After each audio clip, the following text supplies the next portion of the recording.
Hello friends. आज क्या है मन में ना एक एक विचल मेरा मन थोड़ा सा आज विचलित ज़्यादा हो गया, क्योंकि यार सच में कुछ चीज़ें देख के ना बहुत ये लगता है कि यार क्या लोग कर गए और क्या अब हम कर रहे हैं।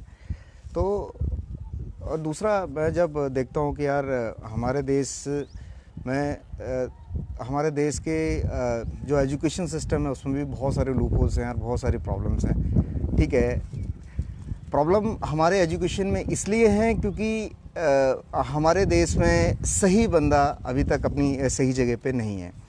चलो छोड़ो, हर जगह थोड़ी बहुत प्रॉब्लम्स होती हैं, हमारे यहाँ भी प्रॉब्लम है। और ये प्रॉब्लम सही करने का दायित्व कुछ लोगों को उठाना होगा। एक्चुअली कुछ लोग में से वो जो कुछ लोग हैं हमारे देश के जवान बच्चे जो आ रहे हैं, जिनके जिनके खून में, जिनके दिमाग में उतना जोश है कि वो लोहे को भी पिघला दें। तो वो जोश क्या होता है कि हमारे देश के गंदे सिस्टम की वजह से वो जोश ना वहीं का वहीं ख़त्म हो जाता है। मेरे दोस्तों, अपना बड़ा भाई मानना मेरे को, और अगर जो जो जिसको लगता है कि वो बड़ा है तो वो मुझे अपना छोटा भाई मान ले, मुझे कोई प्रॉब्लम नहीं है। मैं ना छोटा बनने में मुझे बुरा लगता है, ना बड़ा बनने में बुरा लगता है। बस खाली मैं ये जानता हूँ कि हमारे आगे सबसे बड़ा मोटिव है हमारा एक ये देश। तो ये देश अगर हम लोग इस मोटिव को, एक कहते हैं ना, जब हम लोग कोई एग्ज़ाम वगैरह देते हैं तो हम लोग उसके लिए प्रिपरेशन करते हैं। मैंने इस देश के लिए प्रिपरेशन की है। करीब आज मुझे 12 साल हो गए हैं। 12 साल बाद मैं आज लौट के अपने आप को तैयार करके आया हूँ कि हाँ, मैं I am a responsible guy for my nation. अब रिस्पॉन्सिबिलिटी बोलोगे कि यार तू कर क्या रहा है, क्या ये है, क्या ये है वीडियो बना रहा है, लोगों के बारे में कुछ भी बोल रहा है। तो मैं कुछ बोलने नहीं आया, किसी को कुछ बताने नहीं आया, बस मैं खाली एक चीज़ समझाने आया हूँ कि दोस्तों, जो मेरे जवान नवयुवक हैं, मेरे साथियों, तुम्हारे ही कंधों पे सारा बोझ है। क्योंकि तुम लोग ही वो हो जो सोच सकते हो, जो समझ सकते हो और जो कर सकते हो। बाकी जो बुज़ुर्ग टाइप के लोग हैं, जो आके भी, अभी आजकल बहुत सारा एक बुज़ुर्ग आदमी है, बहुत कुछ बोलता रहता है बेचारा, पता नहीं उसको रहता क्या है, वो बोलता क्या है उसको भी समझ में कभी कभी नहीं आता, बट वो बोल देता है। तो ऐसे बोल बच्चन वाले होते हैं लोग, उनको थोड़ा सा ये करने का है, अपने को समझाने का है कि यार बोल बच्चन से ना तो ये देश चलता है, ना तो ये समाज चलता है। जो भी चलता है वो सिर्फ करने से चलता है। ठीक है, तो अगर आप कुछ एक जैसे सपोज़ मैं आपको एक सिंपल सा एक एग्जांपल देता हूँ।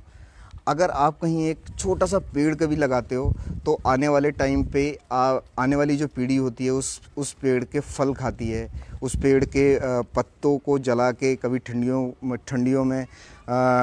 ठंडी भगाता है, उसकी लकड़ियाँ, जो वेस्ट लकड़ियाँ होती हैं उसको जला के अपनी ठंडी भगाता है। तो मतलब क्या होता है कि जब कोई एक आने वाला बंदा जो जो रिस्पॉन्सिबिलिटी लेके कुछ करके गया है तो उसका फ़ायदा होता है पीढ़ियों को। तो हमें करना क्या है, मैं जो आज के नवयुवक लोग हैं उनको बस खाली ये बताना चाह रहा हूँ कि आज अगर आप अपनी रिस्पॉन्सिबिलिटी ले लोगे और कुछ कर दोगे तो आपकी आने वाली पीढ़ियाँ ज़िंदगी भर आपको याद रखेंगी। जैसे हम अपने हमारे प्यारे भगत सिंह जी, चंद्रशेखर जी, जिन्होंने पता नहीं कितनी मुसीबतें देखी होंगी यार, उतना हमारा दिमाग भी उतना बड़ा नहीं है कि हम सोच भी सकें। ठीक है, और कुछ लोग मलाई खा गए इसके बीच में, बेचारे कर वो रहे थे, मर वो रहे थे, पर मलाई खा रहे थे दूसरे लोग बैठ के, और वो मलाई के लोग आज तक भी साले उनके नामों से ये कर रहे हैं। तो दोस्तों, ये बंद करवाओ लोगों से। ठीक है, और बंद कैसे होगा, जब आप लोग अपने इसमें आ जाओगे फॉर्म में, जब दिखेगा ना कि यार इस देश का तो हर एक बालक ना इतना ख़तरनाक हो गया है कि साला तो वो तो डंडा लेके टूट पड़ता है कि मैं गलत बोलूँगा तो फोड़ देगा मेरे को। तो गलत होने मत दो, क्योंकि एक गलत आदमी ना, अगर मैं पॉलिटिक्स की बात करता हूँ तो एक गलत आदमी और एक आपका एक गलत सुझाव बहुत सारे लोगों को बहुत जगह पे इम्पैक्ट करता है, बहुत जगह पे तोड़ता है। ठीक है, तो देखो, एक ज़िंदगी बहुत छोटी है। 65 और 70 आज की सिनेरियो को लेके मैं देखता हूँ तो मैक्सिमम मैं 70 मान लेता हूँ जो बहुत अच्छा खाता पीता है। पर जो खाता ही पीता नहीं है यार, कई लोगों के तो इतने बुरे वांदे हैं कि यार दिन में उनको खाने को तक नहीं मिलता है यार। तो उन लोगों का क्या होगा यार? उन लोगों के लिए तो किसी ने नहीं सोचा, ना किसी के ना तो कोई पॉलिटिशियन सोचता है। पॉलिटिशियन तो आते हैं कुछ भी बोल बाल के, चलो जी अगली बार का इलेक्शन आएगा तो फिर से इधर उधर थोड़ी बहुत मार्केटिंग करके पैसा जमा कर लेंगे, और हमारे देश के इतने बेवकूफ़ लोग हैं कि उनको वोट भी दे देंगे। क्योंकि क्या है कि थोड़ा बहुत पैसा वूसा भी चलता है ना बीच में जब वोट देते हैं, तो वो लोग वो 100-200 रुपये के लेना इस देश की वाट लगा रहे हैं यार। बंद करो ये वाट लगाना यार। तुम्हारा एक गलत फैसला ना पूरे देश को ये करता है, इम्पैक्ट करता है यार। समझे क्या? सही आदमी लाओ। आज वोटिंग मशीन जो ईवीएम मशीन जिसको बोलते हैं, उसमें नोटा लगा दिया गया है कि अगर साले उनमें से कोई भी चूतिया पसंद नहीं आ रहा ना, नोटा दबा दो 2 मिनट के अंदर। ऐसे चूतिया खुद पे खुद भाग जाएंगे। ठीक है, तो इनको भगा डालो यार। अच्छा आदमी लाओ, इस देश को आगे बढ़ाओ, क्योंकि इस देश को बनाने में हर किसी बंदे का योगदान है।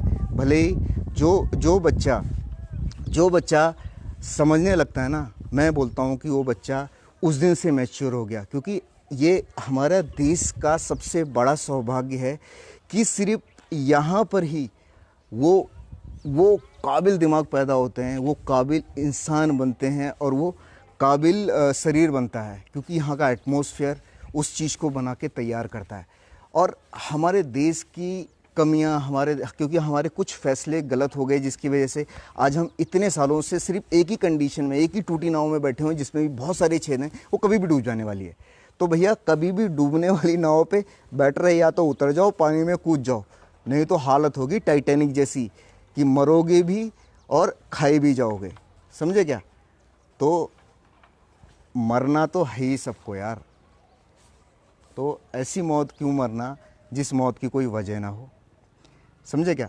तो मेरे दोस्तों, मैं ये चाहता हूँ कि एक वजह ले लो, और वजह अब सबसे बड़ा वजह है हमारा देश।